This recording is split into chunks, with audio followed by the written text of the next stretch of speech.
Hello everybody, welcome to another video. Today we're going to be looking at my fall 2019 forecast. I'm going to be uploading another one of those the week that I'm on vacation. I'm going to pre-record it so that I can have a couple videos just like rolling on my channel so that you guys don't get bored. So today we're just going to be looking at temperature anomalies, snowfall anomalies, and precipitation anomalies. So I know a lot of you guys like this video, and that's why I'm making more and more of these. So I hope you enjoy, and yeah, let's get on with the video.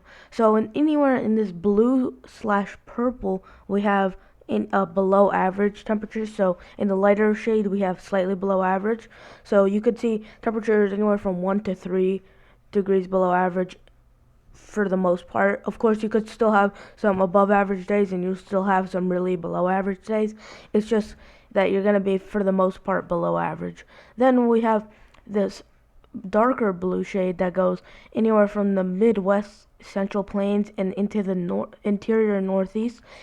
There you'll have temperatures that will, for the most part, be below average by a few degrees. And then in this well below average shade of purple, you're going to be seeing temperatures that make it seem like it's always below average, or it's going to be like really below average for like a week, like 10-15 degrees below average.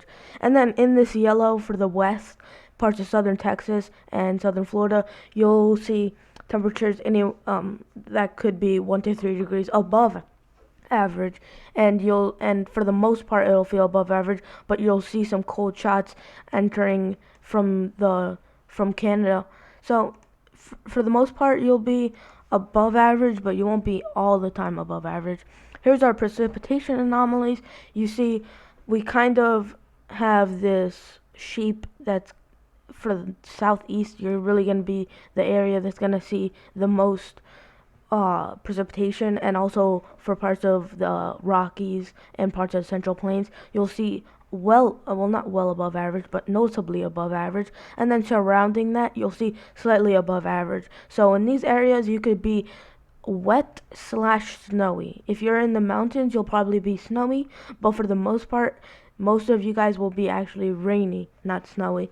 And then you see the second shade from the mid-Atlantic, kind of surrounding that darker green shade. And then we have that slightly that's supposed to say below average, sorry, I didn't realize that. So slightly below average temperatures, precipitation for the west coast. It's been a trend that we've had for the past few years, and that's the reason why we've been having like wildfires and stuff. And I wish it would end, but apparently it just like seems like it's never gonna end. Now we have our snowfall forecast. We actually do get snow for the northern half of the country in fall sometimes. You usually get one by around like November, December-ish. And just to remind you, fall is September, October, and November. So not December and not August. So this is solely for September, October, November.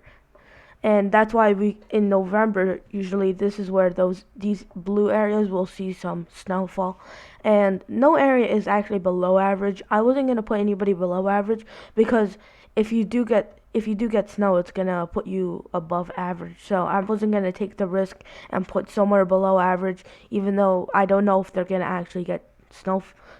You can't predict when somebody's going to get snow. You can only predict like how much above average based on history. And we have this darker blue for the Midwest. That's going to be noticeably above average. So maybe you have 2 or 3 snowstorms in fall, maybe 4 for some areas. And then this slightly above average, maybe we see 1 or 2 for these areas. Depends on where you are. For some, you could just see one like little like dusting, but for others you could see like 1 to 2 like big snowstorms. Now, for your overall fall forecast, this is the one that I love making the most, and also the one that's what I think you guys like the most, because it's like the most colorful, has the most information on it.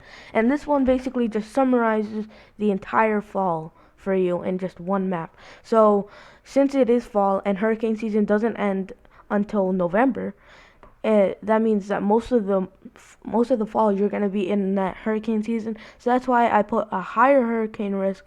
This is not a higher hurricane risk based on average. It's just you're gonna be most likely to see a hurricane, and then you could see a hurricane in this lower hurricane threat area. And who knows, maybe we could see one go up the coast. Hopefully not, but we could. And then we also, because of this jet stream pattern that's going to be coming in like that, we could see some nor'easters. That's why I put put this area as above, slightly above average, because if you do see nor'easter, it will put you above average. And then also you have a higher snow threat for the interior northeast, because you're going to be seeing a bunch of snowstorms just moving in through the coast. So even if it does make it, even if these coastal communities don't get the snow, these interior areas will definitely get the snow. I also put above average lake effect for the Great Lakes. That's mainly because, well, you might be wondering, because I put them as below average lake effect for the winter, and that's because I have them being very cold for the winter, and then the lakes might freeze, leading to very little lake effect.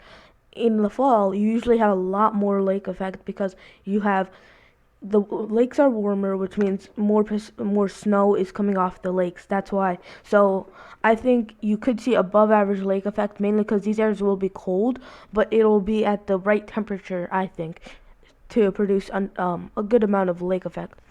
Then you're gonna have some cold shots, so some polar vortexes moving in. As you might notice from my winter forecast, it kind of dipped down like that. That's because the polar vortexes could come down way farther south. In the winter, they'll just have more strength. But in the fall, it's kind of like a pre-winter. They're going to have less snowfall. I mean, less cold shots. And then in this blue area, you still have the risk for cold shots, but it might not be as big as the purple region. Then when you in between this warmer air down near the hurricane threats and then this cold air near the cold shots, you're going to be seeing your severe weather threat. So you're going to see the most severe weather over parts of Kansas, Missouri, Arkansas, Tennessee, Mississippi, Oklahoma, and parts of Texas. That's just because usually when you have cold and warm air, where they meet is where the severe weather is. Then you have the yellow area and flip-flop, which basically means sometimes you'll be in that cold shot area, sometimes you'll be with that warmer air from the hurricane threat area. So it's just gonna be a mixed bag of stuff this fall. We have warmer and average precipitation for the west in this orange shade, and then we have, as you get closer to the coast, that drier air is kind of suppressed over to the coast, and you get warmer and drier air. So I don't think I missed anywhere here. Oh, in this like gray white area, you have your average. So you could be a bit of warmer, you could be a bit cold, you could have some severe weather. Anything could basically happen. It's kind of uncertain, and it also could be just an average fall. So anyway, I know you guys do like those type of videos, and I'll try to make more of them. I'll have my final fall forecast, which I'm planning on making sometime the week of like August 21st. That's when the video will be going out, I think.